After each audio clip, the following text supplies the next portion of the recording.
And if Donald Trump really cared about crime, then instead of speaking at the United Nations right now, Benjamin Netanyahu, the biggest criminal in the world, would be in a jail cell.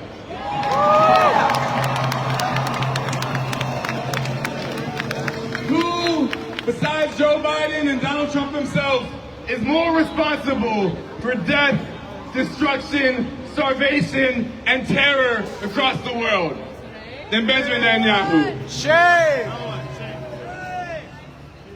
But he is speaking at the United Nations right now. And he's not in a jail cell. Because Donald Trump and Benjamin Netanyahu and the entire imperialist system are in lockstep.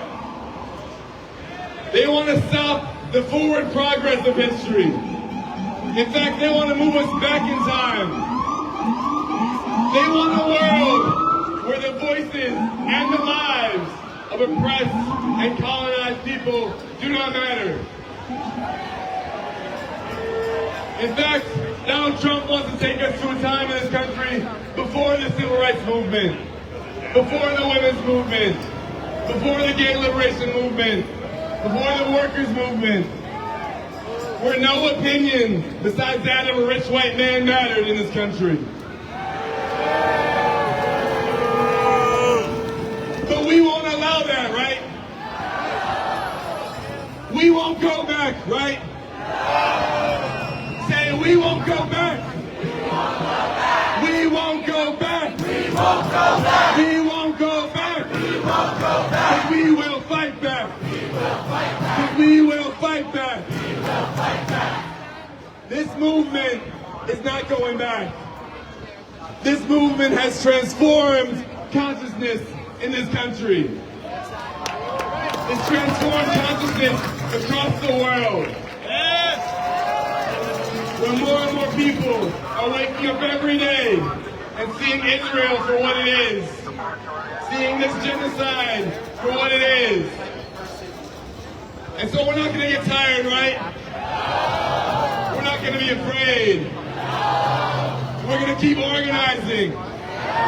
We're going to keep talking to our family members, to our friends, to our co-workers.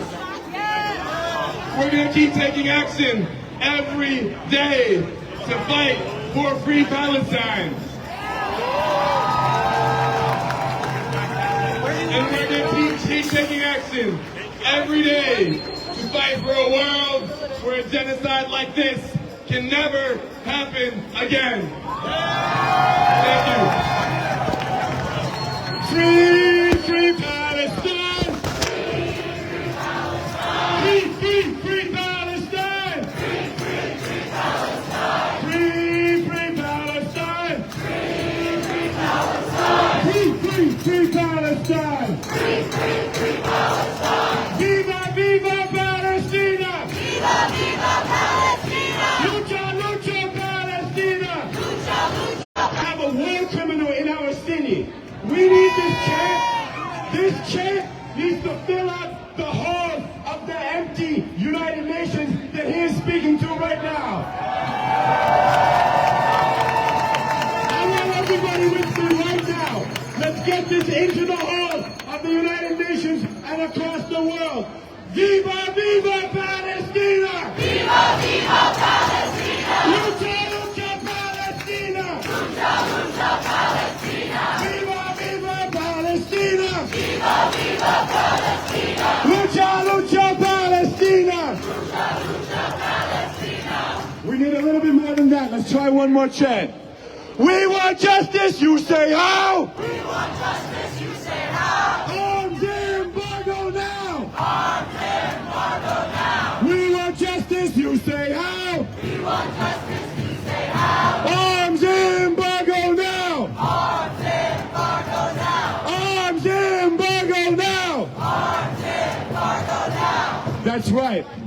That's right. We want an arms embargo now. And we will never go back to a time, as Joe said, when this is not our demand. We will never go back to a time when Netanyahu and the state of Israel are anything but isolated. Brothers and sisters, We just got word that the Hague Group countries have walked out of the General Assembly.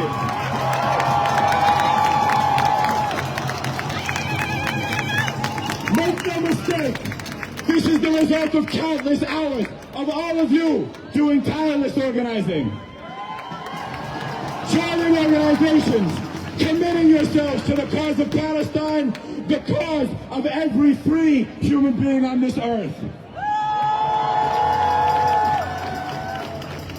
It is now my honor to call up Brian Becker, the National Director of the Answer Coalition. Make some noise!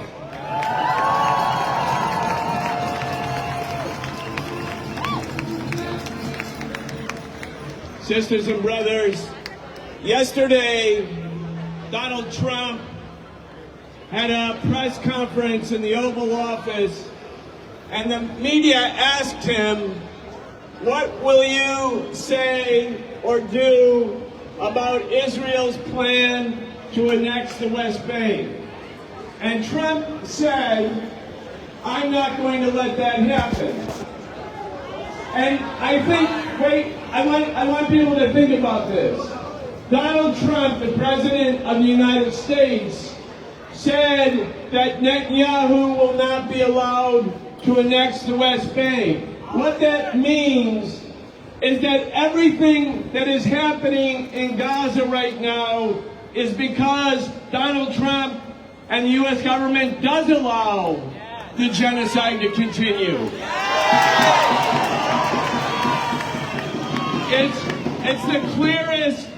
It's the clearest admission that all of the crimes being committed in Gaza are not simply the work of Netanyahu, but they are the work of the United States government. And if it wasn't Trump, if Biden was in office, it would be the same thing. So what we're doing today as people living in the United States is saying not only is Netanyahu a war criminal, but all of the officials in the U.S. government, Trump or Biden, are also war criminals, and we say no.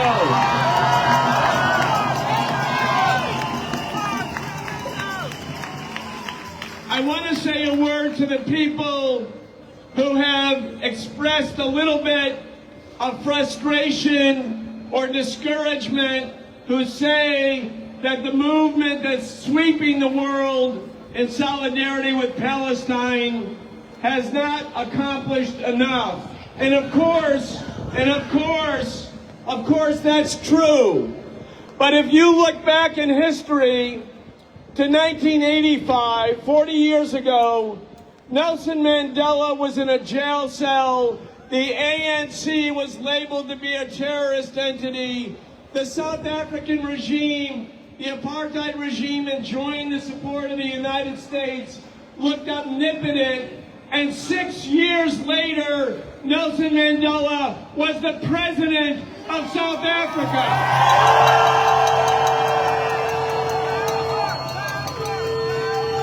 We should never allow the voices that say we are not doing enough to discourage us, to make us passive, to make it seem as we don't make a difference, when in fact it's always been the people of the world uniting, standing together, mobilizing, refusing to be tired, that have made all the difference.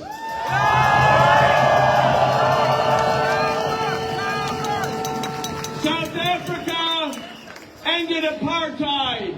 Vietnam ended the U.S. occupation, and Palestine will be free.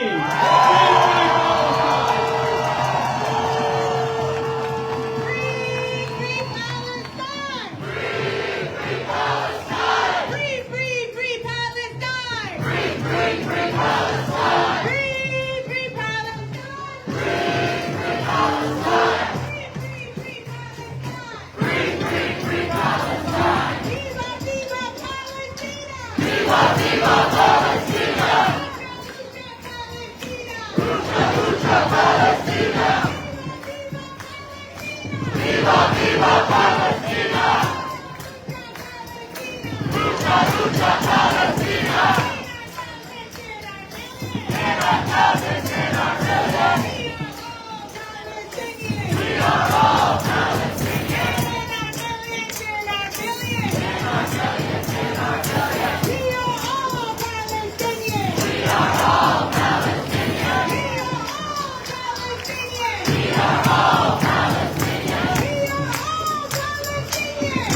and to turn it into a total blockade. Not an inch of food, not a drop of water. No Palestinian allowed to have basic access to human rights without the order of gunfire or bombs. Shame!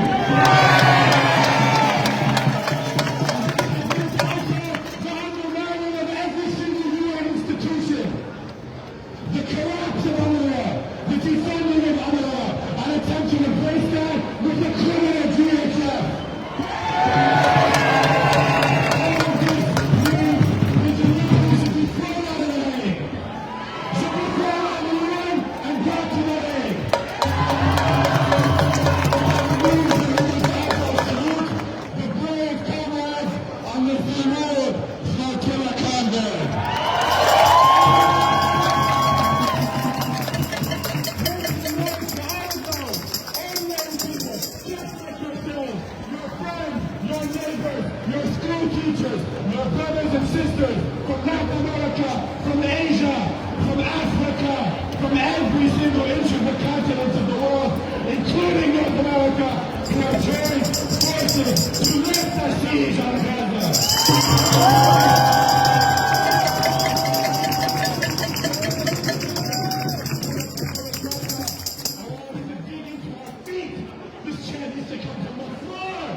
be the end of Zionism. That this war would be the end of imperialism. Today, all the nations of the world are turning their back on Israel.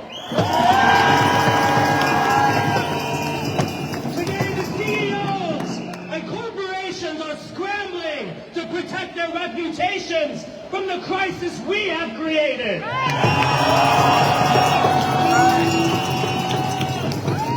Today, the unthinkable is materializing before our eyes. The European states are deploying military vessels to protect the global Samud flotilla.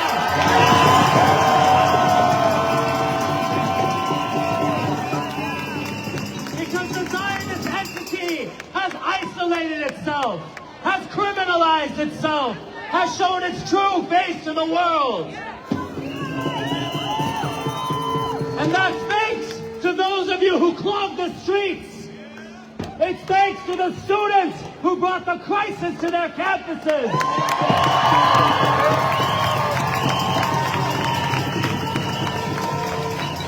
It's thanks to the workers who brought the struggle to ports, from Italy to Oakland, from Morocco to Spain. But now is not the time for us to rest. Now is the time to keep going.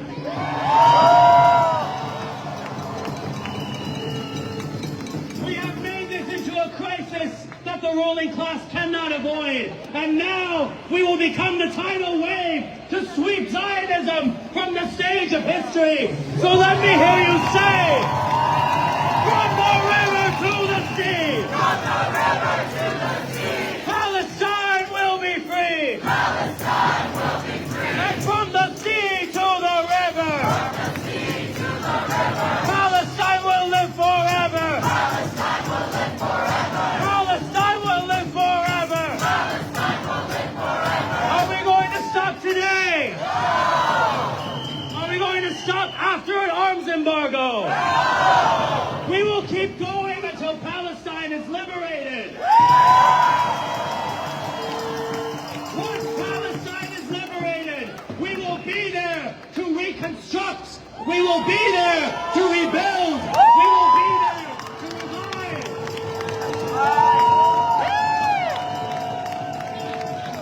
This crisis will not stop with one government. It will not stop at the end of this war. We will carry it through until the political systems, until the classes responsible for this genocide are fully held to account.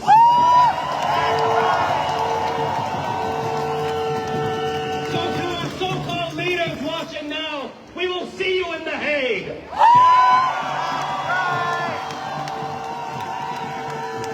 We will see you in prison. We will show your face to every Palestinian child who only knows genocide as a memory of past generations.